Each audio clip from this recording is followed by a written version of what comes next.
Hello, nerds. Nerds for humanity. So today I'm going to do an unboxing of the Dean Phillips presidential candidacy platform. You know, anybody who's familiar with Phillips by now is is probably heard the whole argument about why he's running. If you guys want me to do a whole video about why I think he has to run and why he is running, happy to do that. But if you kind of know why he's running, and the TLDR is that he's running because he believes, and I think many of us do, that Joe Biden will lose in the general election to Donald Trump if Joe Biden is the Democratic nominee. And so Phillips is the only one that had the backbone to stick his neck out and challenge Biden. He's the only elected official at a federal level to do that. In fairness, Marianne Williamson, who I've had on the show and I'm very impressed with, is also running, as is Cenk Uygur, who I've also had on the show. So I think all three are very impressive. I have a preference for Phillips. But if you're wondering, like, well, what would Phillips do? Like, would he be that different? Let's look at the policy and we'll kind of look at it together. So, we're going to go to dean24.com, which you can get to. I'll show you the easiest way. Well, it's probably not the easiest way, but I'll show you a way to get there. If you go to ofthepeople.us, and you'll see right now, actually, Phillips is one of the trending candidates. That's based on recent approval voting. You'll see that there's a bunch of information here. There's a bunch of reviews of him that you can read, including one that I wrote. And then you can also see link to his Twitter and his official campaign site, and you can approval vote him as well. But let's go here to his official site. And then we're going to jump to his platform. And now let's just kind of go through each of his major platform positions and ask yourself, like, does this sound like a reasonable point of view? And would you want someone like Dean Phillips at the Resolute desk signing legislation and focusing the country's attention on these topics? So the first one that he lists is Medicare for all. Just on Wednesday of this week, December 20th, Phillips signed H.R. 3421, Medicare for All Act, proposed by Pramila Jayapal, Debbie Dingell, and Bernie Sanders. By co-sponsoring the bill, Phillips is committing as president to pursue the creation of a Medicare for All system with the benefits outlined in the bill, with no copay, no deductibles, and no other cost sharing.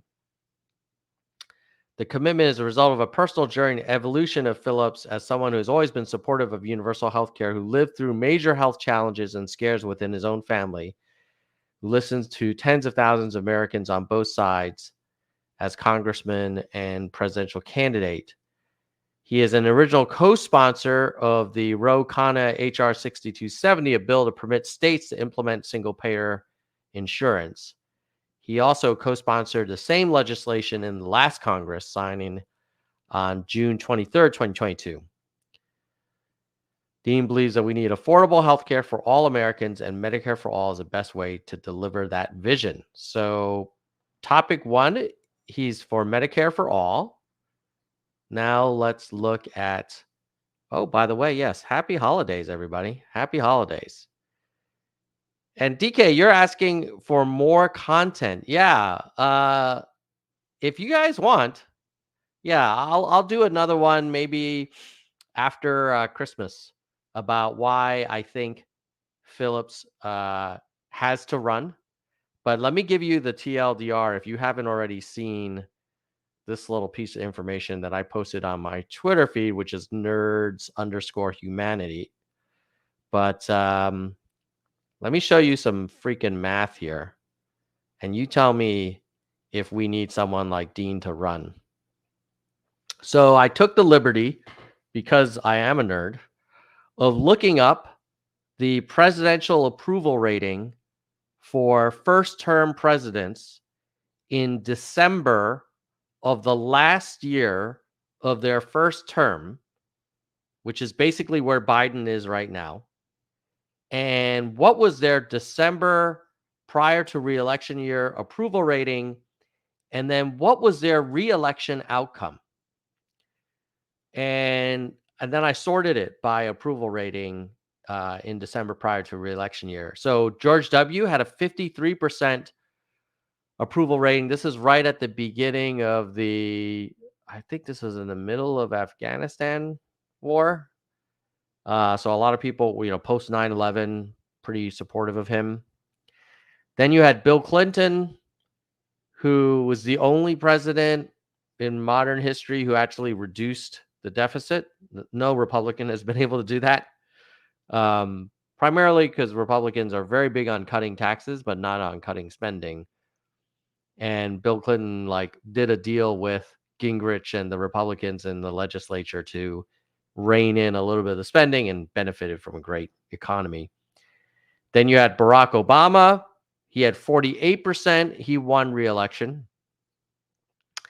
Then you had George H.W. Bush, the predecessor to George W. Bush. He had 46% approval, and he lost his re-election. He lost it to Bill Clinton. And Donald J. Trump only had a 44% approval rating. He lost to Joe Biden. And now Joe Biden has a 37% approval rating. And we don't know what the outcome would be if he were the Democratic nominee. But what we do know is that no one with a 37% approval rating in December gets reelected the following November. That hasn't happened. So maybe if you go back to the founding fathers, I don't know. But 37%, generally people shoot for 48. Okay, let me get back to the reason why why we're here before. But that's my rationale. This is why, if you do not want Trump reelected, you have to support Phillips or Williamson or Uyghur or all three of them. But you have to support someone other than Joe Biden getting the nomination if you want to defeat Donald Trump. Now, if you love Trump, then you probably are rooting for Biden to get the nomination. Okay, jobs and the economy. As a business owner for my entire professional life before Congress, I know that small businesses are the engine that drive the economy. And as a member of the Small Business Committee in Congress, I have made supporting them a top priority. He's run businesses. He started companies. He helped build Talenti Gelato into the third largest premium ice cream brand in the country before selling it. He serves on the House Small Business Committee, chairs a subcommittee on investigations, oversight, and regulations. Also a member of the Bipartisan Problem Solvers Caucus, co-founder of the Stakeholder Capitalism Caucus, and member of the Entrepreneurship Caucus. He wrote and passed into law the Paycheck Protection Program Flexibility Act, and his efforts led to the Relief for Restaurants and Others Hard-Hit Small Business Act of 2022. So I think on jobs and the economy, he's basically pro small business, not quite as bold of a proposal, frankly, as Medicare for all, but maybe he doesn't have to go super bold on everything. Public safety, vocal proponent of efforts to provide police departments with funding necessary to recruit and retain the best and brightest, ensure access to appropriate training and equipment, and rethink our approach to mental health and substance abuse related emergency. He authored and sponsored Pathway to Policing Act to provide funding to bolster officer recruitment, including non-traditional backgrounds in underrepresented communities. And as a leader of the Bipartisan Problem Solvers Caucus, has been pushing for votes on this bill along with the Invest to Protect and Mental Health Justice Act and more. So that's public safety. Public education.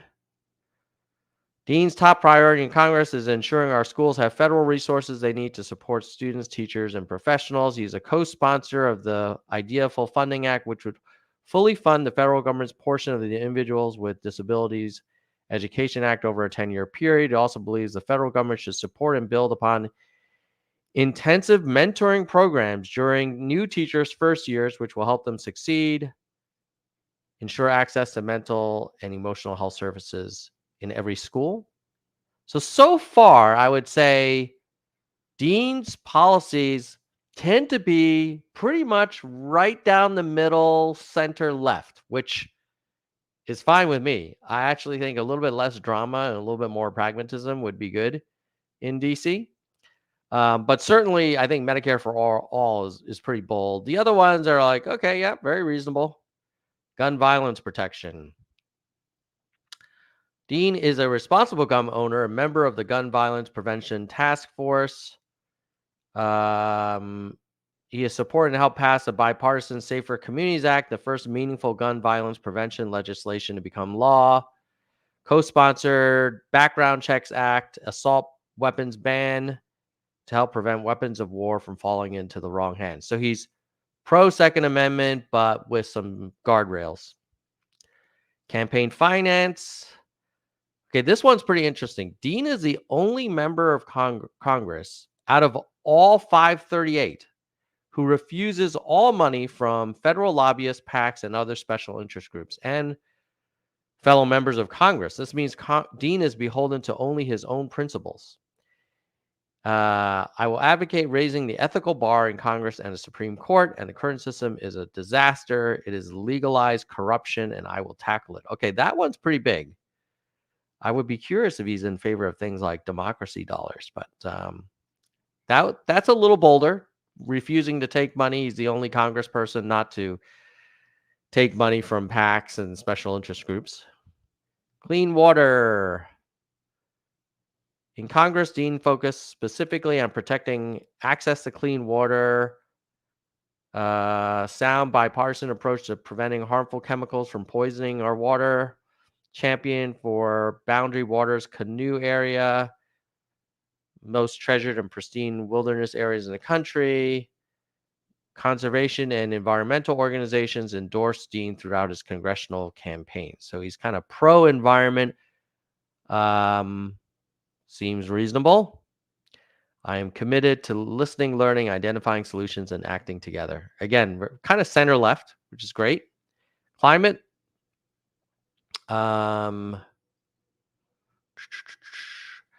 Vocal advocate for legislation to cut greenhouse gas, mitigate effects of climate change, create more resilient communities.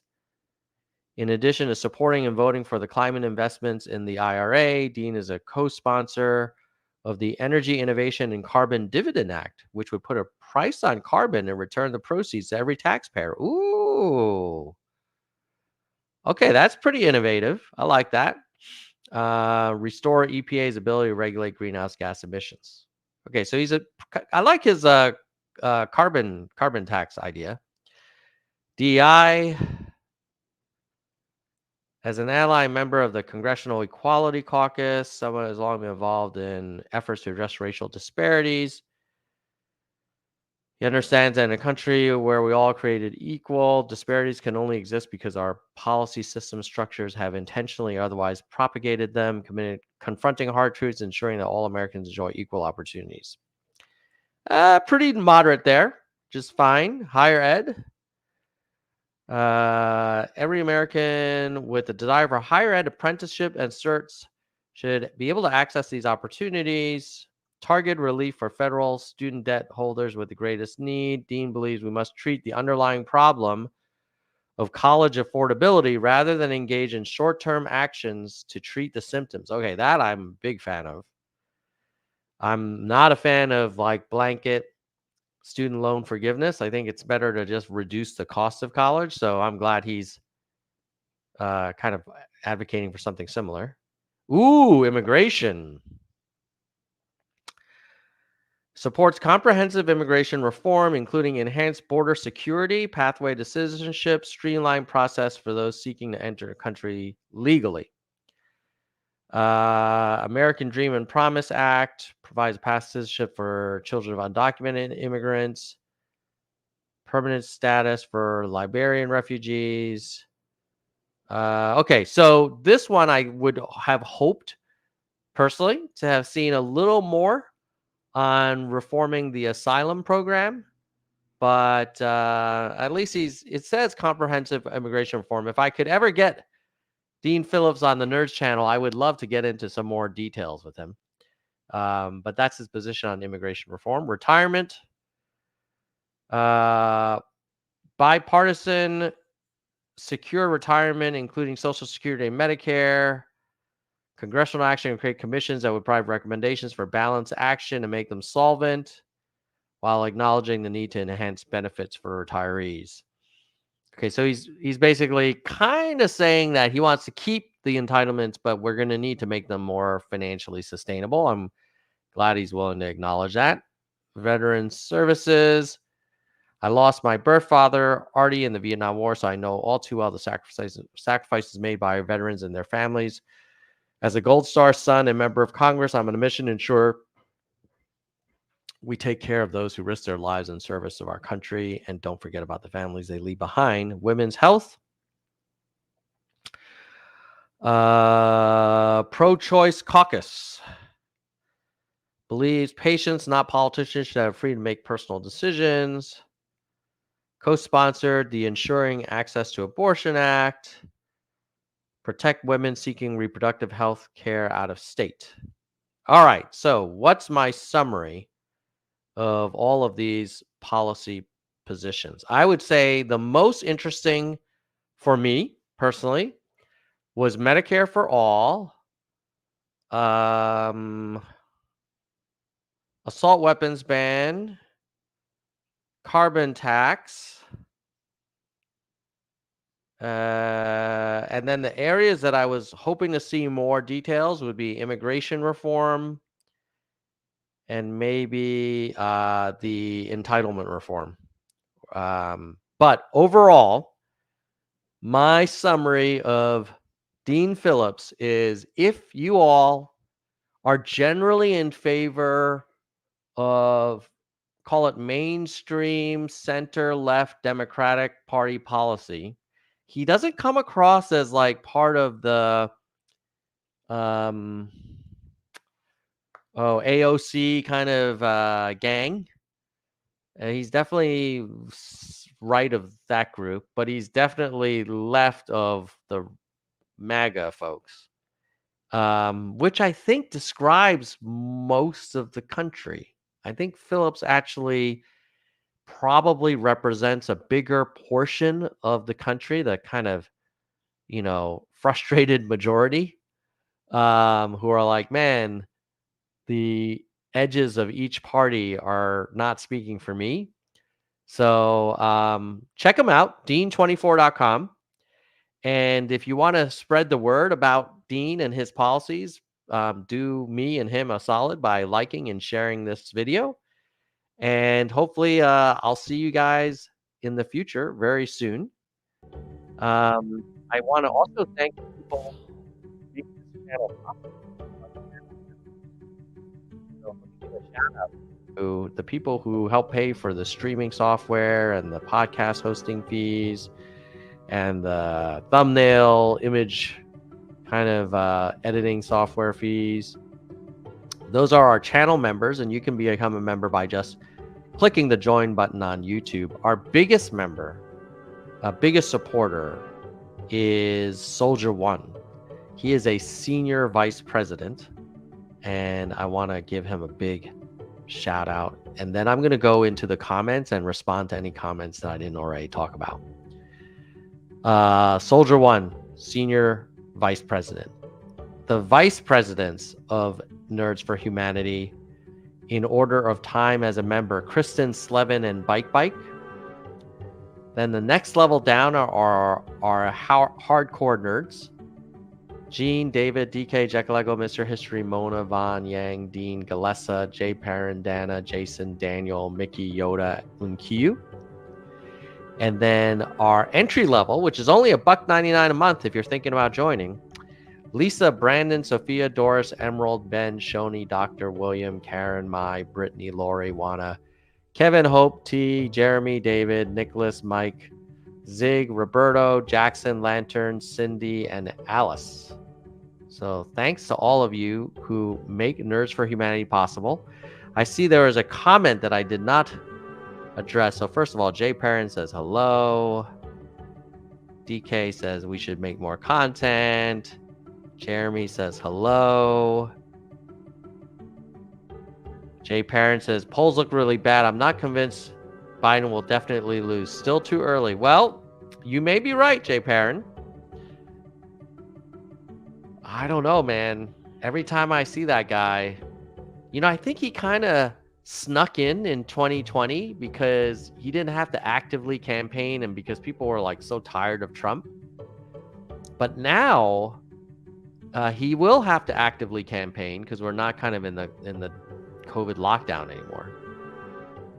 And a lot of people have forgotten how crazy Trump was. And people are kind of pissed about inflation in Israel. So I hope you're right, though. I mean, frankly, I hope Dean Phillips gets the nomination and we don't have to roll the dice on Biden. But if Biden is the nominee, of course, I will support him over Trump. No question. DK say, can we trust polls this early? Well, I mean, I'll show you the trend again. You tell me.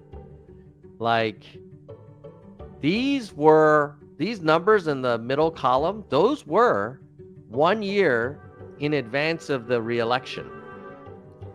And you can see like the approval rating in December of the year before your re-election is pretty important. And it kind of makes sense. Like if most people don't approve of you as president, you're probably not going to win your re-election.